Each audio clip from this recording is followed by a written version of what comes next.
Good morning সবাইকে। আজকের সকালটা দেখো কত সুন্দর।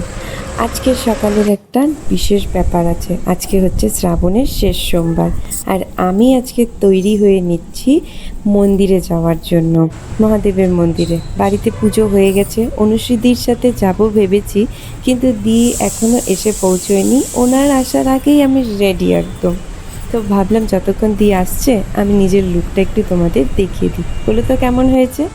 এই যে দি চলে এসেছে, আর এখানে আমিও দিকে নিয়ে চলে এসেছি মন্দিরে। মন্দিরটাকে একবার জাস্ট তাকিয়ে দেখো, কি সুন্দর, গাছপালায় ভরা, কত শান্তির জায়গা। এই মন্দিরটায় আসলে না মনটা একেবারেই ভালো হয়ে যায়। আর এই নাও, সবাই দর্শন করো, প্রণাম করবে কিন্তু।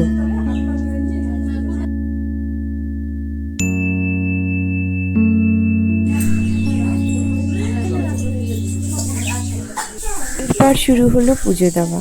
একে একে অনুশ্রীদি, তারপর আমরা দুজনেই পুজো করে নিলাম।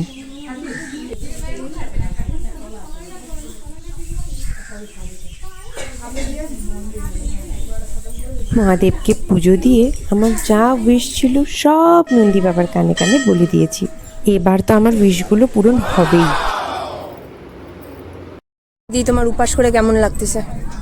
একটু টায়ার্ডনেস আছে বাট ওয়াও, সন্ধ্যা দেওয়ার পরে ফাস্ট করবা। Good, very good. जल्दी शादी हो आपकी। ये नहीं चाहिए, इतना अच्छा खाना नहीं चाहिए। মন মতো টাইম স্পেন্ড করে এখন আমরা বেরোচ্ছি দুজনে একসাথে।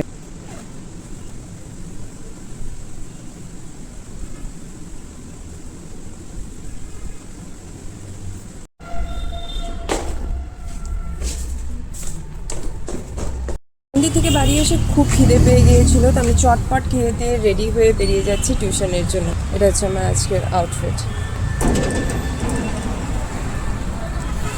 গেট দিয়ে বেরিয়ে আমি তো আকাশের দিকে তাকিয়ে থমকেই দাঁড়িয়ে গিয়েছিলাম। আজকে আকাশটা এতটাই সুন্দর। ছুটি হয়ে গেছে, এমনিতে তো এখন সোজা বাড়ি চলে গেলেই হয়, বাট আমার কাছে কিছু কুপনস আছে স্টাইল বাজারের, আর যেটা একদম আমাদের টিউশনের অপোজিটেই খুলেছে। তো আমি ভাবছি কুপনগুলো ওয়েস্ট না করে একবার স্টাইল বাজারটা ঘুরে আসা যাক। আজকের ডিনার। আজকের ব্লগটা তাহলে আমি এখানেই শেষ করছি। দেখা হচ্ছে অন্য একটা ব্লগে। টাটা।